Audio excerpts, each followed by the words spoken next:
کل 30 نومبر کو ہم نے یہ دیکھا کہ اسرائیل اور حماس کے درمیان غزہ میں مزید ایک روز کی جنگ بندی پر اتفاق ہوا تھا۔ 24 گھنٹے ختم ہونے سے کچھ دیر پہلے مزید 34 گھنٹوں کے لیے جنگ بندی ہوئی ہے، لیکن یہ 24 گھنٹے کافی نہیں ہیں۔ خوراک اور پانی کی ترسیل کی تو بات ہی چھوڑ دیں، عمارتوں کے ملبے تلے اتنی لاشیں ہیں کہ اتنے کم وقت میں سب کو نکالنا بھی ممکن نہیں ہے۔ اتنے بیمار ہیں کہ سب کو دوا پہنچانا ممکن نہیں ہے۔ جنگ بندی کے ابتدائی 4 روز اور پھر مزید 2 روز میں 160 افراد کی لاشیں نکالی گئی ہیں۔ بالکل، اسلامی ممالک بظاہر تو جنگ بندی میں مزید توسیع کی کوشش کر رہے ہیں، جس میں قطری وزیر خارجہ کا کردار اہم ہے، مگر حماس کی طرف سے تقریباً تمام یرغمالی چھڑوا لینے کے باوجود قطر جیسا ملک اسرائیل کے سامنے بے بس ہے، اور اب صرف ایک دن کی توسیع ہوئی تھی جو ابھی کچھ دیر میں ختم ہو جائے گی۔ اور اسی پر بات کرنے کے لیے اس وقت ہمیں جوائن کر چکے ہیں، کسی تعارف کے محتاج نہیں ہے، علامہ طاہر اشرفی صاحب۔ السلام علیکم علامہ صاحب۔ وعلیکم السلام۔ علامہ صاحب، سب سے پہلے میرا آپ سے سوال یہی ہے کہ ابھی ساری صورتحال میں جیسے میں نے ذکر کیا کہ قطر جیسا ملک، اس کی بھی بے بسی اسرائیل کے سامنے، اور یہ جنگ بندی جس میں کہ دیکھا ہم نے اس دوران بھی کہیں نہ کہیں فائرنگ بھی ہوئی، لیکن ابھی اس میں ایک روز کی توسیع ہوگی۔ کیا وجہ ہے کہ 57 ممالک اس طریقے سے پریشر نہیں ڈال پا رہے ایک ملک پر کہ وہ یہ خون خرابہ روکے؟ بسم اللہ الرحمن الرحیم، نحمدہ ونصلی ونسلم علی رسولہ الکریم۔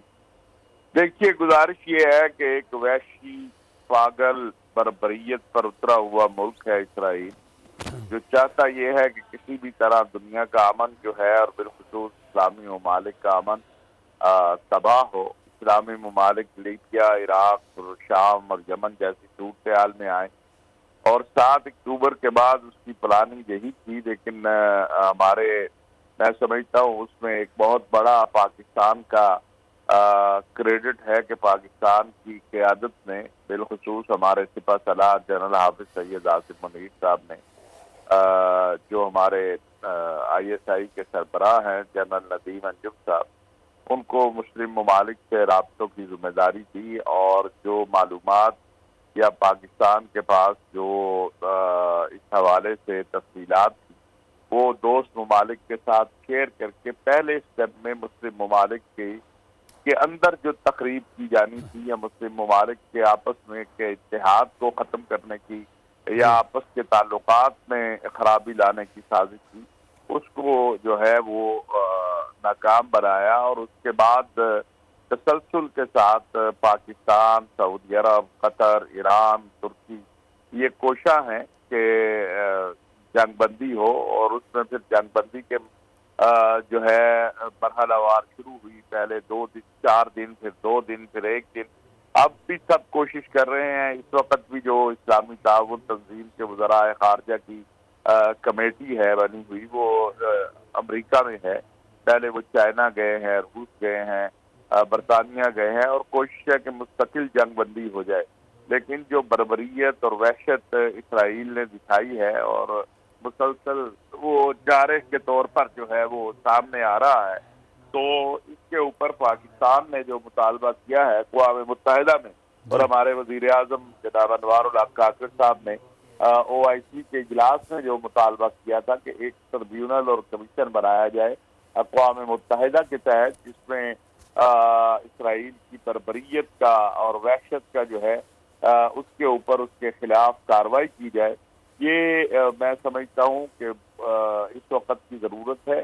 باقی اسلامی دنیا کوشش کر رہی ہے، صرف اسلامی دنیا نہیں بلکہ بعض روس، چین بھی، اور بعض یورپی ممالک بھی، کہ یہ وحشت اور دہشت جو بربریت اسرائیل نے شروع کر رکھی ہے وہ ختم ہو، اس کا سلسلہ بند ہو۔ کامیابی ہے، وہ ایک طرف اس نے بمباری کا سلسلہ بند کیا ہے، تو دوسرے علاقوں میں فلسطین کے وہ بے گناہ فلسطینیوں کو قتل بھی کر رہا ہے، گرفتار بھی کر رہا ہے۔ تو بہت سے مصائب اور مسائل ہیں۔ علامہ صاحب، اس ساری سچویشن میں ہم نے یہ دیکھا کہ فلسطین کا مسئلہ کہیں نہ کہیں بہت سرد خانے میں نظر آیا، اس کے بعد حماس کی یہ کارروائی، پھر پوری دنیا میں یہ چیزیں سامنے آ گئی جس طرح بربریت اسرائیل نے کی۔ آپ یہ دیکھ رہے ہیں سارے عمل کے بعد کچھ ہمارے عرب ممالک ہیں، کچھ اسلامی ممالک ہیں، ان کے سفارتی تعلقات، تجارتی تعلقات اسرائیل کے ساتھ چل رہے تھے۔ اب اس میں اگلے آنے والے وقت میں آپ کیا دیکھ رہے ہیں سچویشن بنتی؟ دیکھیے مجھے تو ایک واضح طور پر نظر آ رہا ہے کہ یہ اتنی بڑی قربانی کے بعد اور اس انداز سے فلسطین کا مسئلہ جو ہے اس وقت پوری دنیا میں سامنے آ گیا ہے دوبارہ. جی اس میں ایک واضح فلسطینی آزاد خود مختار ریاست جو ہے وہ اب زیادہ دور نہیں ہے جس کا دارالخلافہ القدس شریف ہو. حتیٰ کہ جو اسرائیل کے حواری ہیں، جو اسرائیل کے ساتھی ہیں، امریکہ ہے، برطانیہ ہے، وہ بھی اس کی بات کر رہے ہیں.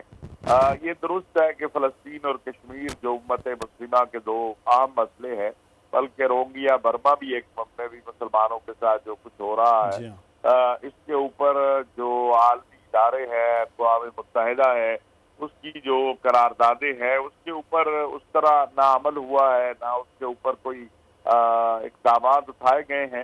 لیکن 7 اکتوبر کے بعد کی دنیا اب بدل گئی ہے، اور 7 اکتوبر کا فلسطین اب وہ فلسطین نہیں ہے جو 7 اکتوبر سے پہلے کا تھا. اگرچہ اس حوالے سے سعودی عرب اور جی دیگر ممالک پہلے بھی کوشاں تھے کہ صحیح. کسی طرح ایک آزاد خود بالکل مختار آپ نے صحیح کہا بلامہ صاحب، وہ پہلے والے حالات نہیں ہیں، چیزیں کافی بدل گئی ہیں، اور اللہ کرے کہ ان معاملات کو اب بہتر طریقے سے کوئی حل کی طرف آیا جائے اور یہ خون ریزی کا سلسلہ بند ہو. بہت شکریہ آپ کا بلامہ صاحب، آپ ہمارے ساتھ موجود رہے، اور اسی پر بات کرنے کے لیے اسلامک اسکالر ہیں علامہ امین شہیدی صاحب، وہ بھی متصل اس وقت ہمیں جوائن کر چکے بالکل ہیں. امین شہیدی صاحب، بہت شکریہ آپ کے وقت کا. ہم یہ دیکھ رہے ہیں کہ اس وقت مسلسل جنگ بندی کا جو عمل شروع ہوا ہے اس میں کچھ توسیع بھی ہو رہی ہے، لیکن اس جنگ بندی کے بعد بھی کچھ ہونا ہے، کسی نہ کسی طرح یہ معاملہ حل ہونا ہے.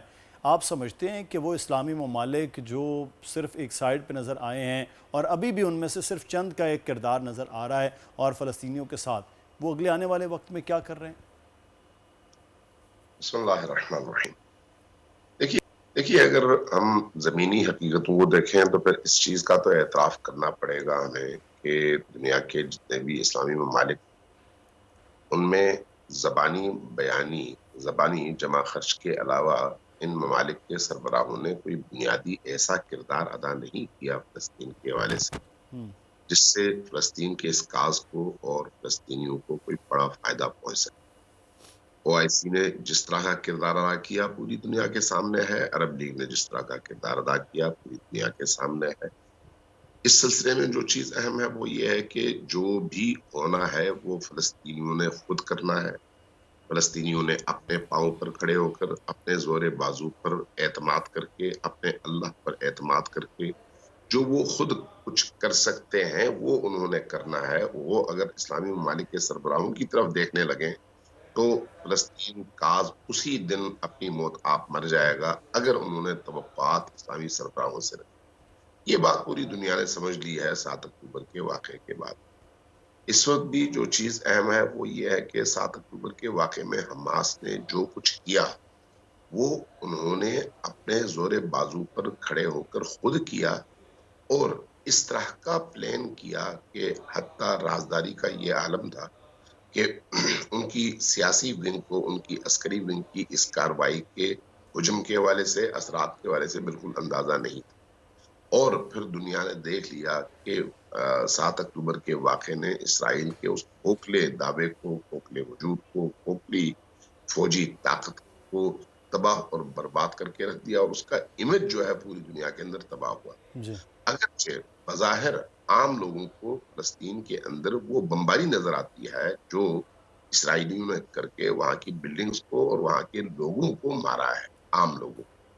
لیکن اگر پوری دنیا کی عسکری جو تجزیہ نگار ہیں ان کے آپ تجزیے دیکھیں اور یورپ اور امریکہ میں موجود بڑے بڑے محققین اور بولنے والوں کے تجزیے دیکھیں تو آپ کو اندازہ ہوگا کہ ان کے لیے گویا 7 اکتوبر کا واقعہ 9/11 سے بڑا واقعہ تھا بالکل جس نے. علامہ صاحب، آپ کی بات درست ہے کہ وہ کوئی چھوٹا واقعہ نہیں تھا، لیکن مسئلہ یہاں پر یہ ہے علامہ صاحب، احتجاج بھی ہو رہے ہیں، سبھی بات بھی کر رہے ہیں، لیکن جب تک روٹ کاز کے اوپر کوئی کام نہیں ہوگا تب تک کوئی فائدہ نہیں. ہم دنیا میں دیکھتے ہیں بات ہوتی ہے بیلنس آف پاور کی، بات ہوتی ہے ہیومینٹی کی، بات ہوتی ہے انسانی حقوق کی. یہاں پر مجھے تو OIC کی قیام سمجھ نہیں آ رہا ہے کہ اس کا کیا فائدہ، اس کی کیا حیثیت ہے جب وہ یہ 2-2.5 مہینے سے خون ریزی نہ رکوا سکے. پریکٹیکلی OIC کا قیام اور OIC کا جو وجود کا فلسفہ ہے اس وقت وہ اسلامی ممالک کے عوام کو مغربی تسلط میں ہمیشہ رکھنا اور ان ممالک کے سربراہوں کے مفادات اور ان کی حکومتوں کا تحفظ ہے۔ صحیح۔ عوام کا چاہے کچھ بھی نقصان ہو، ان حکمرانوں کو یا OIC میں موجود ممالک کے ان سربراہان کو اس سے کوئی فرق نہیں پڑتا۔ ان کی تجارتیں وہی رہیں گی۔ ابھی آپ نے دیکھ لیا اسرائیل کے مسئلے میں کہ کسی ملک نے اسرائیل کے ساتھ اپنا تعلق ختم نہیں کیا، کسی نے اپنا تجارتی تعلق ختم نہیں کیا، کسی نے اپنا سیاسی تعلق ختم نہیں کیا۔ جن کے سفارت خانے تھے انہوں نے حتیٰ سفارت خانے بند نہیں کیے، اپنے سفیر واپس نہیں بلائے۔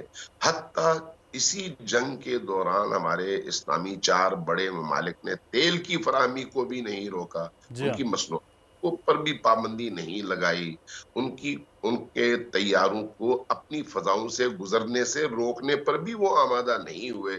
یہ تو حال ہے ہمارے اسلامی ممالک اور ان 57 نام نہاد مسلمان ممالک کا۔ اس لیے میں یہ عرض کر رہا ہوں کہ فلسطین کے اس ایشو کو اگر کامیابی سے نتیجے تک پہنچانا ہے تو یہ اسلامی ممالک کے سربراہوں کی امید پر نہیں بلکہ فلسطین کے اپنے لوگوں کی جدوجہد پر اس کا انحصار ہے۔ اور اس وقت 7 اکتوبر کے واقعے نے چونکہ ایک زلزلہ اس عالم میں اور اس خطے میں برپا کر دیا ہے، تو اب جو چیز ہونے کو جا رہی ہے وہ یہ ہے کہ اس سے پہلے سارے عرب ممالک اور بالخصوص جو بڑے اور اہم عرب ممالک ہیں وہ تو اسرائیل کو تسلیم کرنے جا رہے تھے، بلکہ اندرون خانہ تو اسرائیل کو تسلیم کر چکے تھے اور اب صرف اعلان ہونا باقی تھا بقول اسرائیلی وزیر اعظم کے۔ لیکن اب یہ پروسیس ذرا لمبا ہو گیا۔ تو علامہ صاحب یہ جو اب آگ لگی ہے تو پھر اس میں صرف فلسطینی تو نہیں ہے، تو پھر سب کے مکان آئیں گے اس زد میں، تو اس بات کا ادراک نہیں ہو رہا ارد گرد کے جو چاہے وہ اسلامی ممالک ہیں یا باقی لوگ ہیں وہ، کہ یہ اگر معاملہ بڑھ گیا جو فلسطینیوں نے اپنے خون سے اس آزادی کو سینچا ہے تو یہ پھر رکے گا تو نہیں مسئلہ؟ یقیناً ایسا ہے، اس میں کوئی ذرہ برابر شک نہیں ہونا چاہیے، لیکن یہ ایک المیہ ہے کہ عثمانی ریاست کو ختم کرنے میں بھی انہی عرب ممالک کے سربراہوں کا اور ان کے بالکل۔ آباء و اجداد کا تھا۔ عثمانی ریاست کا خاتمہ کرنے سے اسلام کو سب سے زیادہ نقصان پہنچا، مسلمانوں کو سب سے زیادہ نقصان پہنچا، لیکن مسلمان بیچارے کیا کرتے ہیں؟ اس وقت عوام کے اندر اگر دیکھا جائے تو اپنے ان حکمرانوں کے خلاف درد، رنج اور غصہ بے تحاشا زیادہ ہے، بے تحاشا۔ اور اس وقت جو پالیسی یہ اختیار کیے ہوئے ہیں وہ وہی ہے جو اسرائیل کی اپنی ہے، جو امریکہ اور یورپ کی ہے کہ اس کو فلسطین کو 2 ریاستوں میں تقسیم کیا جائے، جبکہ فلسطینی خود اس بات کے لیے کس حد تک آمادہ ہے اس چیز کو یہ دیکھنے سے قاصر ہے۔ اب جو سامنے سیناریو ہے وہ بڑا اہم ہے، وہ اس اعتبار سے اہم ہے کہ یہ ممالک اسرائیل اور امریکہ کی خواہش کے مطابق 2 حصوں میں تقسیم کر کے 2 ریاستی حل میں اس مسئلے کو تلاش کرنے کی کوشش کر رہے ہیں۔ اس بات سے بے خبر ہیں کہ فلسطین کا ایک بچہ بھی اپنے ایک ایک انچ زمین کی حفاظت کرنے کے لیے تیار ہے اور اپنے گرے ہوئے گھر کے ملبے کے اوپر کھڑے ہو کر وہ اعلان کرنا ہے کہ سارا فلسطین ہمارا ہے، کوئی اس کو بیچنے کی کوشش نہ کرے۔ اور یہ میرا خیال ہے اس وقت پوری امت مسلمہ کی آواز ہے۔ اگرچہ سیاستدان، اگرچہ حکمران یہ کہہ رہے ہیں کہ بھئی 2 ریاستی حل ہی حل ہے، لیکن یہ وقت نے دیکھ لیا ہے کہ 67 میں کیمپ ڈیوڈ معاہدے کے بعد جب مصر نے اس بات کو قبول کر لیا تھا تو اس کے بعد سے اب تک اسرائیل نے نہ صرف فلسطینیوں کو ایک ذرہ حق نہیں دیا بلکہ فلسطین کی باقی ماندہ زمینوں پر بھی قبضہ کر کے ان تمام معاہدوں کے چیتڑے اڑا دیے ہیں۔ اس لیے یہ بات اظہر من الشمس ہے، فلسطین کا ایک بچہ بھی اس بات پر راضی نہیں ہے کہ 2 ریاستی حل کی شکل میں بالکل 2 ریاستی حل کا تو آپس میں ہی پی ایل او جو ہے وہ کچھ اور کہہ رہا ہے، حماس کا موقف کچھ اور ہے، ایون پاکستان کا بھی وہی موقف ہے جو 2 ریاستی حل نہیں بلکہ 1967 کا جو مکمل فلسطین ہے جس کا یروشلم دارالحکومت ہو وہ ہو، لیکن اب حل کی جانب کسی بھی طرح آپ دیکھ رہے ہیں آپ؟ اچھا تھوڑا سا میں اس میں علامہ صاحب ایڈ بھی کروں گی کہ امریکہ کی طرف سے اب یہ بیان بھی آ گیا کہ اگر دوبارہ سے اسرائیل جنگ کرتا ہے تو ہم پھر سے اس کا ساتھ دیں گے۔ اب ایک طرف یہ امداد بھی بھجواتے ہیں کہ جی یہ امداد فلسطینیوں کے لیے ہے نہ کہ حماس کے دہشت گردوں کے لیے، دوسری جانب یہ کہتے ہیں کہ جی ہم ساتھ بھی دیں گے۔ امریکہ کا جو کردار اس ساری صورتحال میں رہا ہے اس کو آپ کس طرح سے دیکھ رہے ہیں؟ بات یہ بھی وہی لوگ ہیں جو ہیومینٹی کی کرتے ہیں. دیکھیں اصل میں جنگ تو اس خطے کے اندر موجود ان معادن اور ان ذخائر پر قبضے کی جنگ ہے. اس خطے کی سیاسی صورتحال کو اپنے قبضے میں لینے کی جنگ ہے. عرب ممالک کو اپنی مرضی کے مطابق استعمال کرنے کی جنگ ہے. اس پورے خطے کے اندر تیل کے جتنے ذخائر موجود ہیں، گیس کے جتنے ذخائر موجود ہیں، ان کو اپنی مرضی کے مطابق استعمال کرنے کی جنگ ہے. اور یہ اس لیے جنگ ہے یورپ، امریکہ، اسرائیل کا مشترکہ مسلمانوں کے خلاف. اصل مسئلہ تو یہ ہے.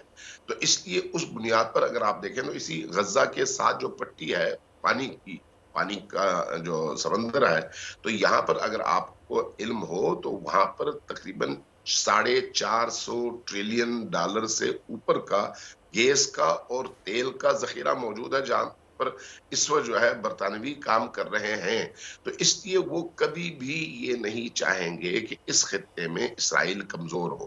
وہ کبھی بھی یہ نہیں چاہیں گے کہ اس خطے میں خود فلسطینی آزادی پسند مجاہدوں کو کوئی مضبوط رول ملے. اس لیے وہ ہمیشہ کوشش کریں گے کہ جس طرح کے عرب حکمران ہیں اسی طرح کا کوئی حکمران دو ریاستی حل کی صورت میں پی ایل او کے حوالے سے وجود میں آئے، جیسے اس وقت محمود عباس ہے. اور آپ نے اس پورے 50 روزہ جنگ میں دیکھ لیا کہ محمود عباس کا رول کیا تھا پی ایل او کی صورت میں، اپنے صدارتی محل میں بیٹھنے کے علاوہ اور جی ہاں. 2 بیانات آنے کے علاوہ. لہٰذا فلسطینیوں کو وہ یہی چاہیں گے کہ متبادل ایسی قیادت کے سپرد کیا جائے جو امریکی آواز اور امریکی پالیسیوں کو مکمل طور پر قبول کرے. اور اس کے لیے ان کے پاس بہترین جو رستہ ہے وہ پی ایل او ہی ہے. بالکل آپ نے صحیح کہا، ایسا ہی ہے علامہ صاحب، اور اس کا حل جتنا جلد ہو سکے وہ نکلنا چاہیے. عالمی طاقتوں کو بھی سوچنا ہوگا اور 57 اسلامی ممالک جو ہیں ان کو بھی اس پر سخت سٹانس لینا ہوگا، تو ہو سکتا ہے کہ اس کا کوئی حل نکلے گا. فلسطینی تو اپنے حصے کا کام کر ہی رہے ہیں، ظلم بھی برداشت کر رہے ہیں، جنگ بھی لڑ رہے ہیں. بہت شکریہ آپ کا.